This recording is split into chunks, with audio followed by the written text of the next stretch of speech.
being friendly and being a friend, I think, are two different things. I think there are many whites who act friendly toward Negroes. A fox acts friendly toward the lamb. And usually the fox is the one who ends up with the lamb chop on his plate. The wolf doesn't act friendly, and therefore the wolf has more difficulty in getting the lamb chop in his plate. I'd like to point out, though, that... And I say that because it is usually if you study the structure of the Negro community, economically, politically, civically, psychologically, and otherwise, it's controlled by the white liberal, who usually poses as the friend of the Negro, who actually differs from the white conservative in the same way that the fox differs from the wolf. Their appetite is the same. Their motives are the same. It's only their mannerisms and methods that differ. I would agree that no doubt there have been a large number of whites who have posed as liberals and as friends of the Negro and who have time and again betrayed the Negro. On the other hand, I think one could point to a large number of whites who have struggled for civil rights, for equality, and have got little or nothing out of it, other than quite a few bruises. Give me an example. Well, the large number of white students who have gone into the South, for example, working for SNCC and other organizations. Not working for SNCC or other organizations, but working for the white political machines who benefit by the voting efforts of Negroes. Okay. I'll be more specific. I would cite Herbert Hill, for example, as a kind of person who has championed Negro job rights, for example, in New York City and elsewhere. He has fought the political machine. First time I met Herbert Hill personally was when they were picketing to stop the working on the Harlem Hospital in Harlem. Negroes for 10 years had to fight the city to get an annex built on the Harlem Hospital. Because in Harlem, we need a hospital more so than anything else. Our people are sick. Plus, we do a lot of cutting and shooting of each other, though we profess to be nonviolent. And Herbert Hill brought his forces out and stopped the working on that site. This is the first time I ever saw him. Then, when work was brought to a halt on a hospital in Harlem, the same Negroes tried to stop the work at the Downstate Medical Center in Brooklyn, which is predominantly white. They were out there for 3 months during the summer. Couldn't stop anything. And I never saw Herbert Hill out there one time. Now, whenever it takes a stoppage of something that's going to affect the white man, you find the white liberal absent. But when it involves something that primarily will affect the best interests of black people, and black people only, then that white liberal is present. Herbert Hill is the labor secretary for the NAACP.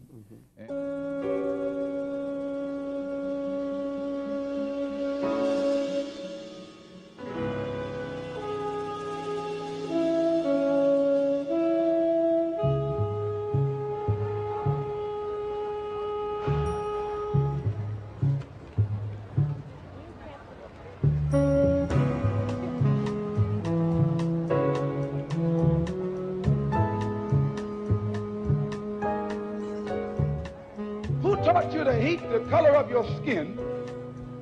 Who taught you to hate the texture of your hair?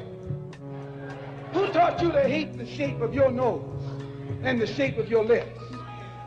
Who taught you to hate yourself from the top of your head to the soles of your feet? Who taught you to hate your own kind? Who taught you to hate the race that you belong to? So much so that you don't want to be around each other. No, before you come asking Mr. Muhammad, does he teach hate, you should ask yourself, who taught you to hate being what God gave you? Most of us blacks, or Negroes as he called us, really thought we were free without being aware that in our subconscious, all those chains we thought had been struck off were still there. And there were many ways where what really motivated us was our desire to be loved by the white man. Malcolm meant to lance that sense of inferiority. He knew it would be painful. He knew that people could kill you because of it, but he dared to take that risk.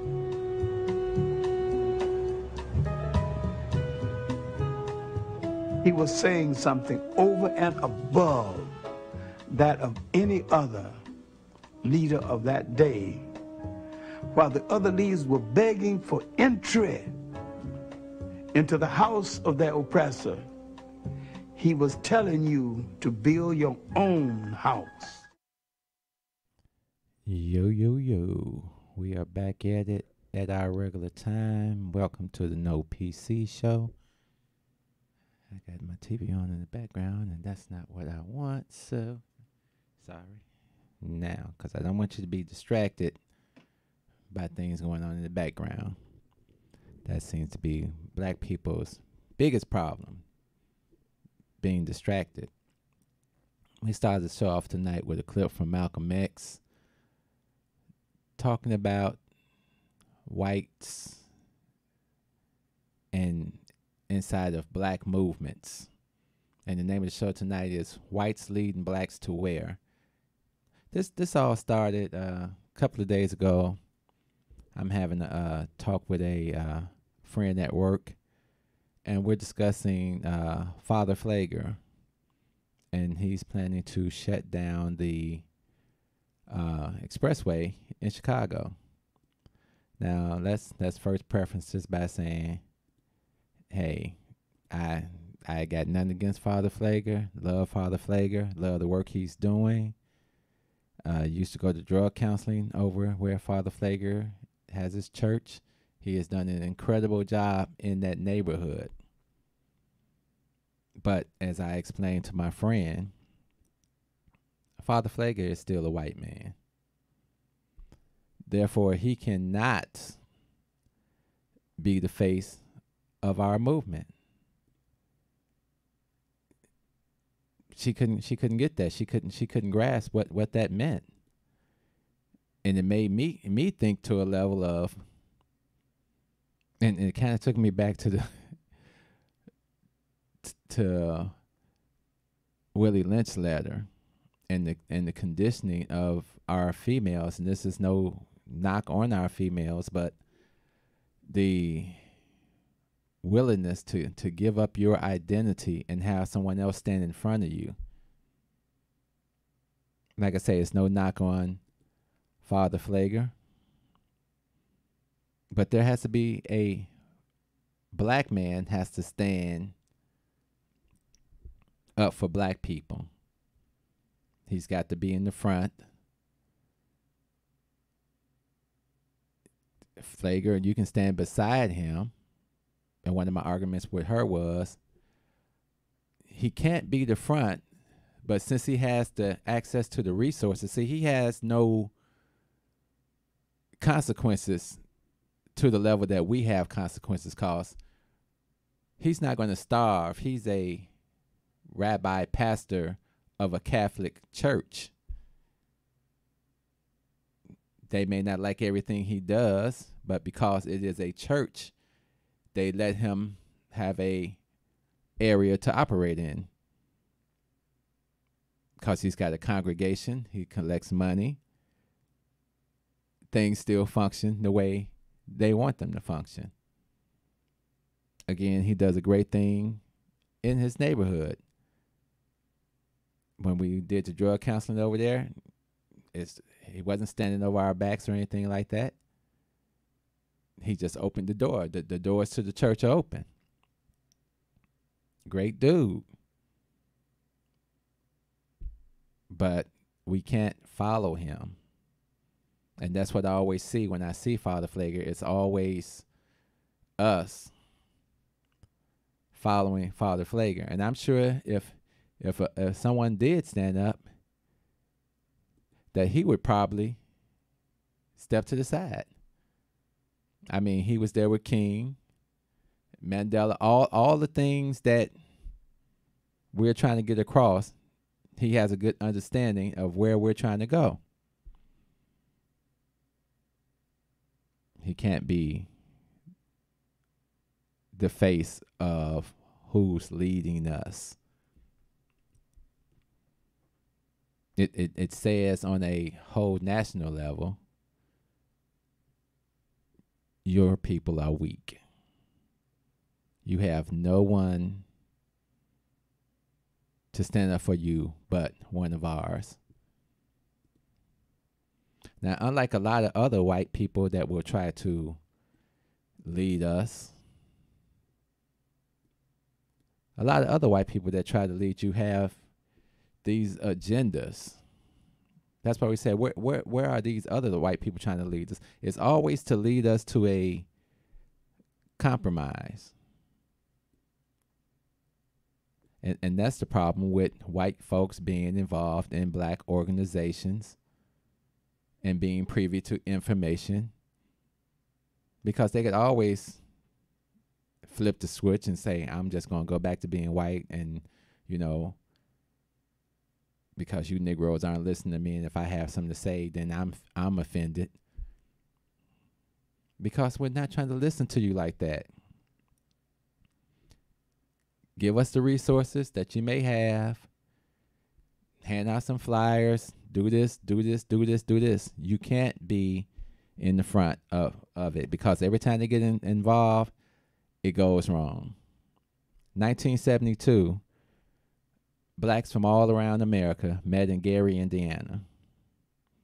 It was this big convention, and everybody had these lists of things that they wanted and things we needed, resources, education. Everybody had their platforms on what they were presenting from each state, representatives from every state.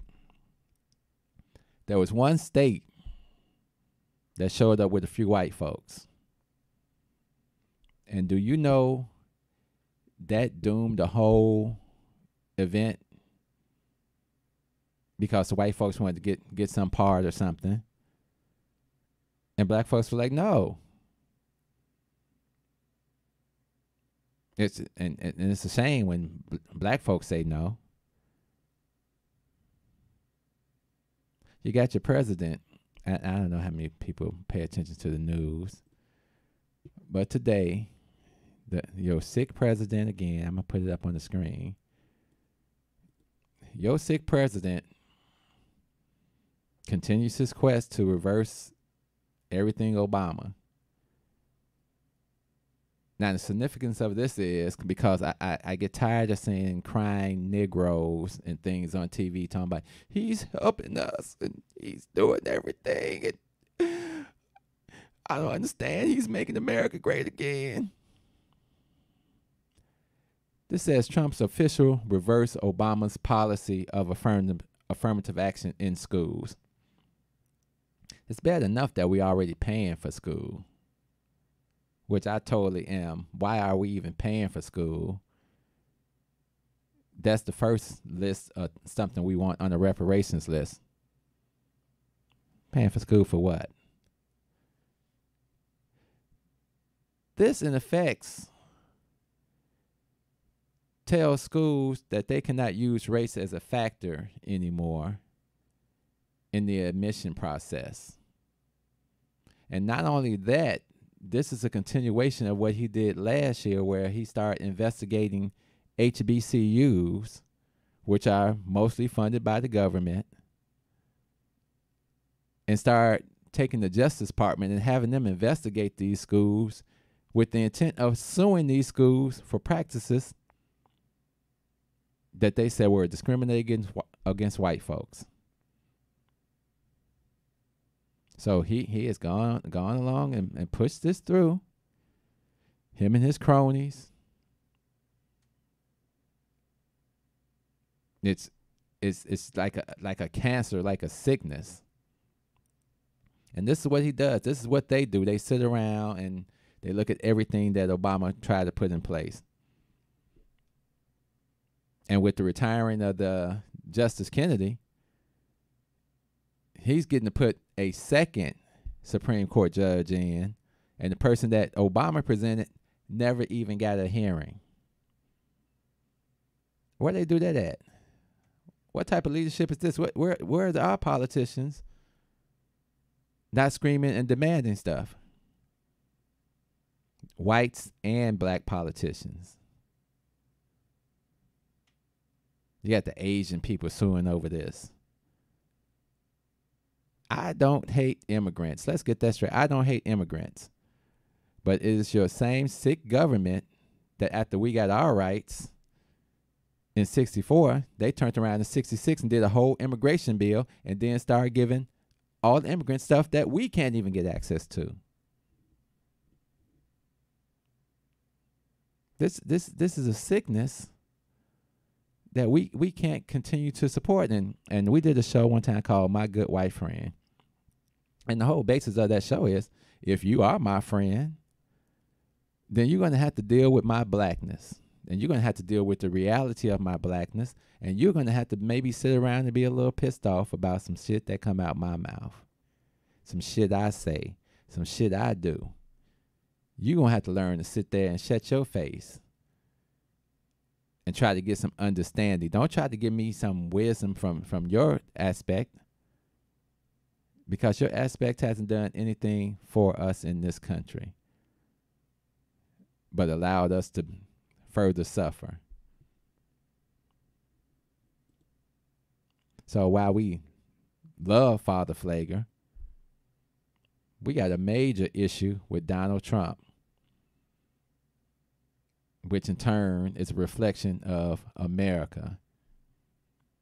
This is the same man, him and his father, that were sued in the 70s for racial discrimination against black people in their housing.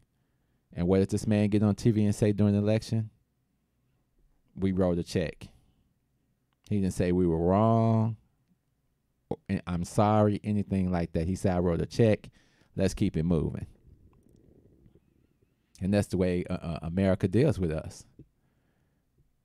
Then they try to blame it on, we're going to blame it on the Democrats over here. We're going to blame it on Republicans over here.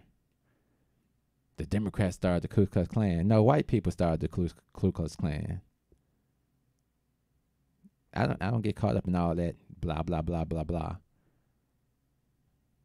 I'm going to group everybody into this big lump until we get our reparations.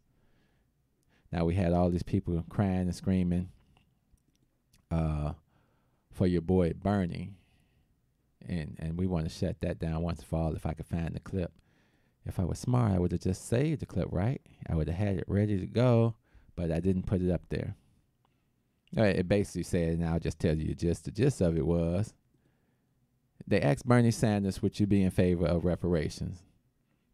And the man said no. It has no chance of getting through Congress. So that no, and that explanation says, your government has already decided you're a faith. Let's stop talking about the 1989 reparations bill that's just sitting out there talking about a study to see if slavery had an effect on us today. I hope we're all picking up on this. We're all getting what's happening here. So back to my friend. Well, I will march with Father Pfleger, and I'm sure she, in her thought pattern, she feels this way. She feels strongly because, as she said, where are the black men standing up? Where are our forces and us stepping forward and taking control? And this seems to be the biggest problem. But how you gonna step up and take control when we're working in the system, the same system that pays our black woman, pays us? So she's looking at the hierarchy. Okay, I'm getting my money from the same place you're getting your money from. So this man right here, this white man that you want to fight against, brother, he the one that's saving us because we ain't got no plan. She's listening to their message. But we're all seeing our reality. Doesn't make any sense that we all go and work for these people and then we're just totally frustrated from working for these people. And then we turn around and we take our kids and we put them in the same system. The same system. And all that system does is take them and turn them inside out and prepare them for more bull crap. I've been trying to think of what's a good way to break down what's happening.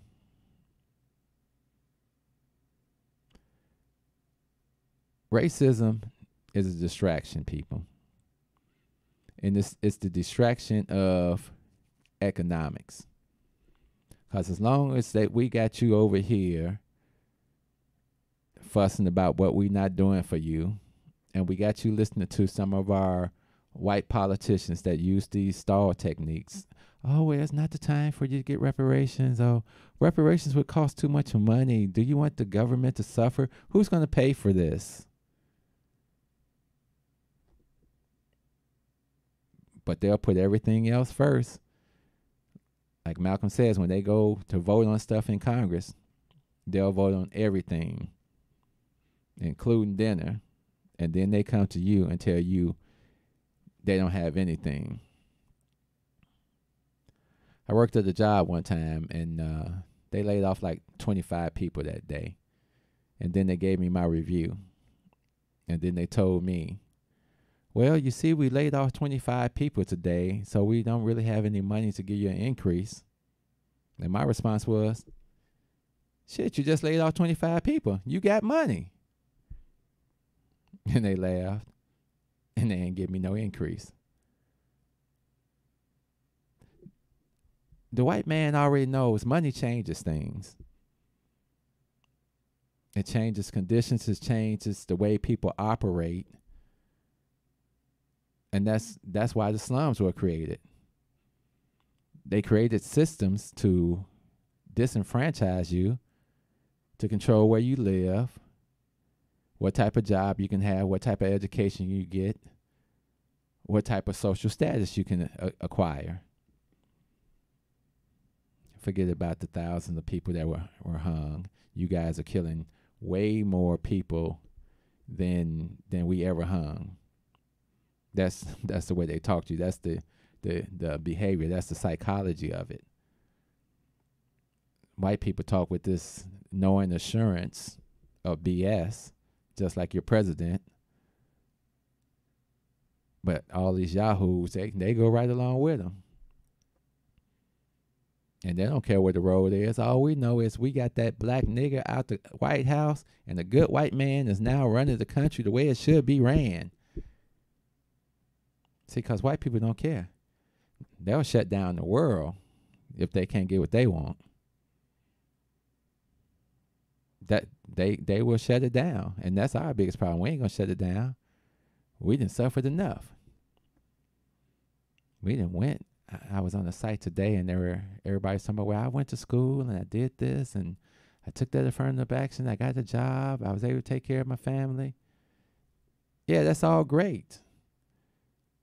But that's just like in Vegas. A few people got to win in Vegas to keep Vegas going, to keep the dream going. A few of us get jobs, get opportunities, but you always got to keep your head low because, look, nigga, you're getting beside yourself. We gonna have to whoop you. We gonna snatch that career from you, and you still gonna owe us that money on them student loans that we convinced you that you needed, and we gave you an opportunity to take out a loan and pay us back with interest. Just like we convinced you to buy a home and do all these other things like your good white counterparts. You deserve everything that we give you. After all, you working hard to be like us.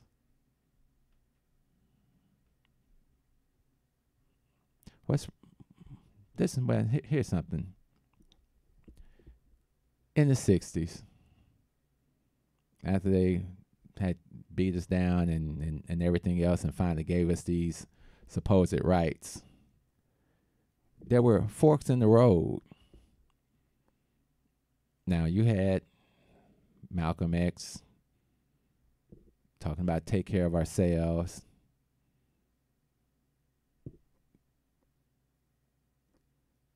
And close ourselves within ourselves. Get some private land, some real estate, create our own towns, which was what we had basically done in the early 1900s.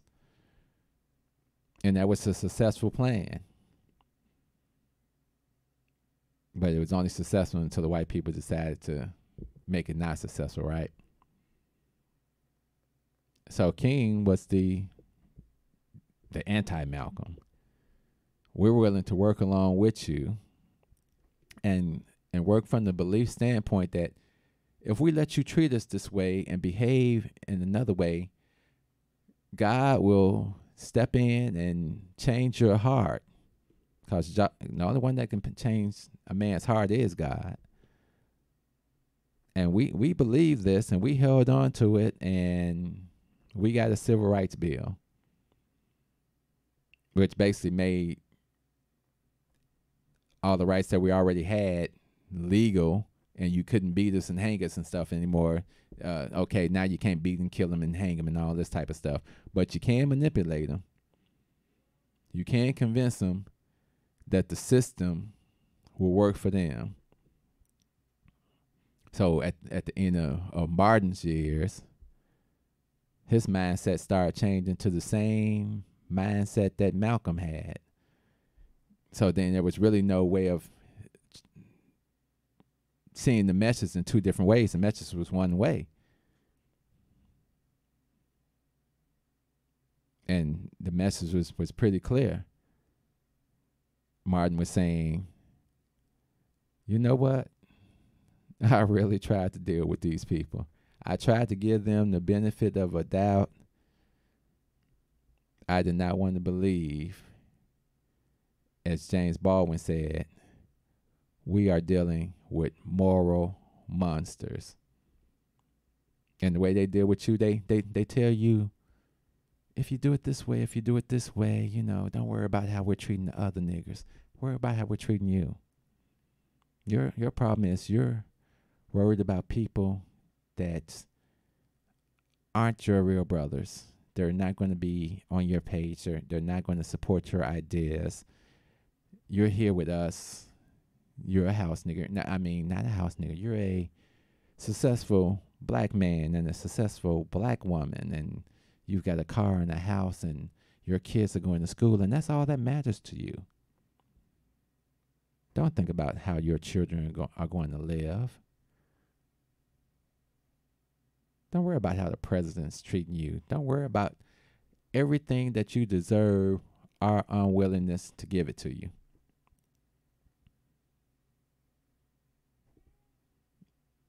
I'm interested in this Monique case. Why did Netflix come back to Monique now and offer her $10 million? And does she take the $10 million? Does she say, I'm going to get this money? And then do they say, see, all we got to do is give a nigga some money and they'll shut the hell up. They have no conscience as long as we pay them. That's the way they actually see it in this world. I'm not a professor of white people, but I've been around them long enough to notice the games they play, the direction they try to take you in, the underlying, I really don't give a F about you as long as it doesn't affect my livelihood and what I'm doing. Who was that? That was Booker T. Washington that said, we should accept a lower class status and just continue to be submissive in this country and keep to ourselves and let the white man do what the white man want to do. But it was W.E.B. Du Bois that said, screw that.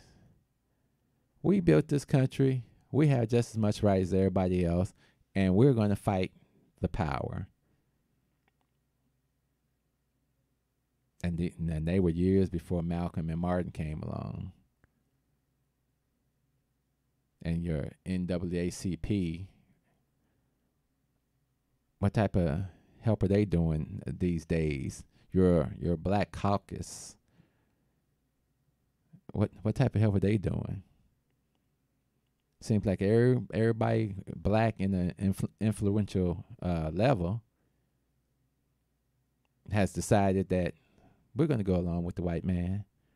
We love his leadership. And if it ends in about 102 years of black people just being almost non-existent on this planet, then we accept that. And for me, that's a damn shame when the black man says, I want a white man to be at the front of my movement. Love, peace. So, we out of here. I come here tonight and plead with you. Believe in yourself and believe that you're somebody. And as I said to the group last night, nobody else can do this for us. No document can do this for us. No Lincolnian Emancipation Proclamation can do this for us. No Kennysonian or Johnsonian Civil Rights Bill can do this for us. If the Negro is to be free, he must move down into the inner resources of his own soul and sign with a pen and ink of self-assertive manhood his own Emancipation Proclamation.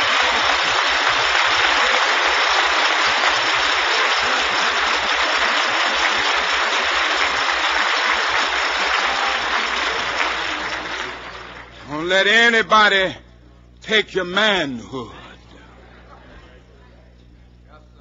Be proud of our heritage. As somebody said earlier tonight, we don't have anything to be ashamed of. Somebody told a lie one day. They couched it in language. They made everything black, ugly, and evil. Look in your dictionary and see the synonyms of the word black. There's always something degrading and low and sinister. Look at the word white. It's always something pure, high, and clean.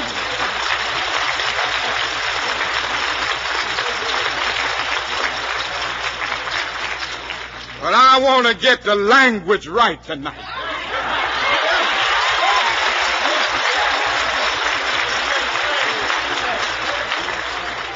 I want to get the language so right that everybody here will cry out, yes, I'm black, I'm proud of it, I'm black and beautiful. Step out of the car. No, you don't have the right. Step out of the car. Do not have the right to do that. I do have the right. Now step out or I will remove I you. refuse to talk to you other than to identify myself. Step If your woman ain't no revolutionary, she'll persuade you to be a fucking slave for the rest of your days. She'll be grooming you on how to behave, teaching you how to coon and buck dance so that you can be safe. If that brother ain't no rider, soldier, no provider, molder of young minds, check it out, you got yourself a bitch. Think about the time that you invested in him. If he's wearing them skinny jeans, you a lesbian. For every 100 black women who ain't locked up, it's only 83 black men remain. Take away 1.5 million black men who might have benefited their women and their children. You don't know a war when it's waged against you, when it makes you drive your baby mama to the clinic just to kill your own. Ain't no legacy to leave behind, cause ain't nobody sitting on your throne. You motherfuckers are asleep in a war zone, living a nightmare, dying in your own home. If you don't stop, you gon' lose what you got left. I'd rather die trying to fight for my last breath. Freedom or death, you asleep in a war zone, living a nightmare, dying in your own home. If you don't fight, you gon' lose what you got left. I'd rather die trying to fight for my last breath. Freedom or death, nigga. Sandra Bland was a rider. She wouldn't have committed suicide. You a motherfucking liar. It would not be wise to stop when you hear sirens and you see the police behind you, but you don't wanna die. They gon' shoot you if you run. They gon' say that you was going for the police gun. That's why they shot you like 120 times, but you was still coming, so they put another bullet in your lung. Them devils got you praying while they murder, because they know you on that bullshit. They steady with them full clips and body armor. They kill your women in the street, cause they figure you too weak to do anything about it. You some shit, getting fucked in your sleep. They poison you every time you brush your teeth. You don't care, you behave like a slave. A bitch from the cradle to the grave, on your knees with your hands out, begging cause you want to be saved. Motherfuckers are asleep nightmare dying in your own home. If you don't stop, you gon' lose what you got left. I'd rather die trying to fight for my last breath. Freedom or death, you asleep in a war zone. Living a nightmare, dying in your own home. If you don't fight, you gon' lose what you got left. I'd rather die trying to fight for my last breath. Freedom or death, nigga. Freedom or death, nigga. Fuck that. Freedom or death, nigga. If you just listen. Freedom or death, nigga. Freedom or death, nigga. Freedom or death, nigga.